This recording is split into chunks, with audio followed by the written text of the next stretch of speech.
پاکستان کے ٹی20 world cup کے squad میں تبدیلیاں ہوں گی یا پھر نہیں، بڑا فیصلہ کر لیا گیا۔ کپتان بابر اعظم اور چیئرمین رمیز راجہ کی 3 گھنٹے طویل ملاقات کے بعد تبدیلیوں کے حوالے سے بھی بڑا فیصلہ۔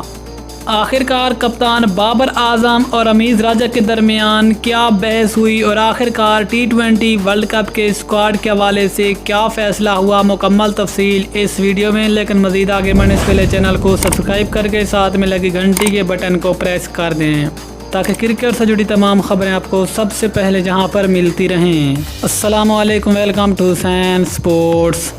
آپ کو تفصیل سے آگاہ کرتے چلیں اور آپ سب جانتے بھی ہیں کہ اس وقت پاکستان کا ٹی20 ورلڈ کپ کے لیے جاری کیا گیا اسکواڈ ایک بڑا تنازع بن چکا ہے اور پاکستان کے اس اسکواڈ سے ہر سابق کرکٹر اور ہر فینز ناخوش ہیں کہ یہ کس طرح کا اسکواڈ بھی، جس میں نہ تو فخر زمان، نہ شرجیل خان، نہ شعیب ملک اور نہ وہاب ریاض شامل ہے۔ اسی بحث کے بعد پاکستان کے موجودہ نئے چیئرمین رمیز راجہ اور کپتان بابر اعظم کے درمیان ہائی پرفارمنس سینٹر میں 3 گھنٹے کی ملاقات ہوئی، جس میں باقی تمام تر کھلاڑی بھی شامل تھے اور پاکستان کے نئے کوچ عبدالرزاق اور ثقلین مشتاق بھی شامل تھے۔ اس ملاقات میں چیئرمین رمیز راجہ نے اس بات کو واضح کر دیا ہے کہ ابھی ہمارے پاس بہت وقت موجود ہے، ہم نے نیوزی لینڈ اور انگلینڈ کے خلاف ٹی20 سیریز کھیلنی ہے۔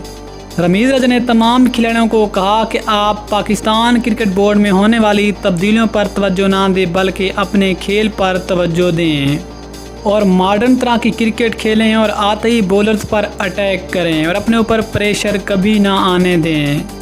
اس ملاقات میں رمیز راجہ نے کپتان بابر اعظم کو بھی اسکواڈ کے حوالے سے مطمئن کیا اور رمیز راجہ کا کہنا تھا کہ ہمیں آنے والے دنوں میں پاکستان کے اسکواڈ میں تبدیلیاں کر سکتے ہیں، خاص طور پر عثمان قادر اور فخر زمان پاکستان کے 15 رکنی اسکواڈ میں جگہ بنانے میں کامیاب ہو جائیں گے۔